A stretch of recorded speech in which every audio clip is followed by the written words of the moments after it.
Бугарскиот премиер Кирил Петков денеска ја поднесе својата оставка до владата, откако неговото мнозинство падна по гласањето недоверба на 22 јуни. Сега бугарскиот претседател Радев ќе ги почне консултациите со пратеничките групи за врачување на мандатот за формирање нова влада.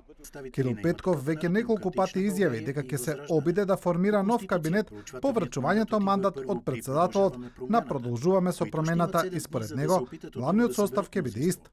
Но и пред да ја поднесе оставката, Петков не заборави да каже дека со одобрување на францускиот предлог Софија веќе е ослободена од одговорноста, а изборот за иднината сега е кај Македонија.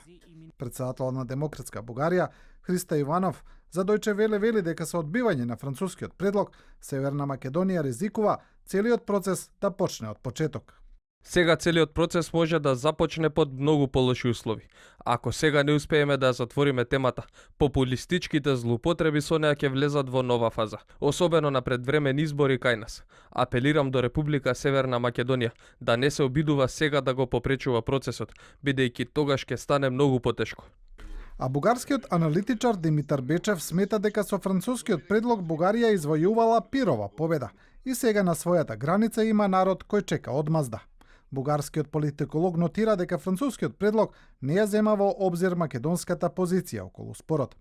Во анкета спроведена од Gallup International, 60% од анкетираните бугари не се задоволни со францускиот предлог, бидејќи сметаат дека не се земени предвид интересите на Бугарија.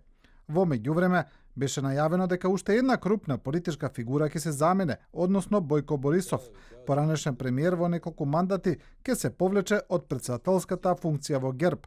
Но Борисов набрагу потоа ја негираше изјавата изнесена од поранешниот бугарски премиер Росен Плевнелиев.